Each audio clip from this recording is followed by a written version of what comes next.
Hi everyone, welcome to my channel. ఈరోజు morning అయితే నేను ఇడ్లీ పెట్టాననమాట. అండ్ చట్నీ అయితే టమాటో కొత్తిమీర చట్నీ చేశాను. ఈసారి టమాటాలు తక్కువ కొత్తిమీర ఎక్కువ వేసి చేశాననమాట. హెల్త్‌కి చాలా మంచిది. అండ్ తోటకూర, పాలకూర బాగా పెద్ద కట్టలు తెచ్చేసారు. 2 కలిపి ఫ్రై చేద్దామని పెట్టాను. ఒకవేళ కర్రీ చేస్తే 2, 3 రోజులు తినాల్సొస్తది. అంత ఎక్కువ ఉంది కదా! సో, మేమిద్దరం అయితే తినేసాం, మా హస్బెండ్, నేను. మా అమ్మాయి నిన్న, మొన్న కూడా 6:00కి లేచేసింది. ఈరోజైతే లేవలేదనమాట. ఇద్దరం తినేసాం. నేనైతే టిఫిన్ తిన్నాక ఖచ్చితంగా ఏదో ఒక ఫ్రూట్ ఉంటే, ఏ ఫ్రూట్ ఉంటే ఆ ఫ్రూట్ తినేస్తాను. మా హస్బెండ్‌కి టీ పెట్టి ఇచ్చేసాను. ఆకుకూర ఎప్పుడు కూడా మనం చేసినప్పుడు తాలింపు వేశాక మొత్తం అంతా ఒకసారి వేసేయొద్దు. ఎందుకంటే తిప్పడానికి కుదరదనమాట. అప్పుడు తాలింపేమో మాడిపోతుంది. సో, ఆ తాలింపు అంతా కూడా మంచిగా వేగాక కొంచెం మాత్రం వేసుకొని మంచిగా వేపేసుకొని పైన వేసేస్తే సరిపోతుంది.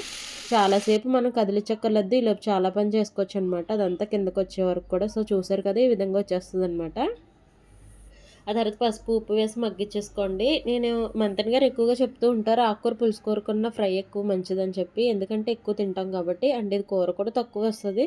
మేము తినేది ఒక్క పూటే కాబట్టి నేను మోస్ట్‌లీ ఫ్రైయే చేసేస్తాననమాట. అది లో ఫ్లేమ్‌లో పెట్టి చేస్తాను. హై ఫ్లేమ్‌లో ఎప్పుడు కూడా పెట్టకండి కర్రీస్ కానీ, ఏదన్నా కానీ హెల్త్‌కి మంచిది కాదనమాట. సో, ఈ విధంగా. అండ్ ఇదైతే నాటుకోడి గుడ్డు. ఇదైతే రూ. 35 అట. మా హస్బెండ్ అయితే తీసుకొచ్చారు. వాళ్ళ ఫ్రెండ్ వాళ్ళిద్దరూ కలిపి వెళ్లారు. వాళ్ళ పిల్లలకి తీసుకుంటున్నప్పుడు మా అమ్మాయికి కూడా 4 ఇచ్చారనమాట. ఎలా ఉంటదో చూడండి అని చెప్పి. బాగున్నాయి. ఈసారి మేము కూడా తెచ్చుకుందాం అనుకుంటున్నాము. ఎలా ఉందో కట్ చేసి చూపిస్తాను చూడండి. సో, ఇది టేస్ట్ కూడా బాగుంది. నేను కూడా కొంచెం టేస్ట్ చేశాను. రూ. 35. మీ ఊర్లో ఎంతో కూడా కామెంట్ చేయండి. కొంచెం ఇలాంటియన్నా తింటే బలంగా ఉంటదేమో అని తెప్పిద్దాం అనుకుంటున్నాను. ఆ తర్వాత అయితే రైస్ కడిగి పెట్టేశాను. ఇంక అంతేనండి ఇవాల్టి వీడియో. మీ ఇంట్లో స్పెషల్స్ ఏంటో కామెంట్ చేయండి. అండ్ బొప్పాయి కూడా తిన్నామనమాట. టిఫిన్ వేడి నీళ్ళు కాచి పెట్టేశాను.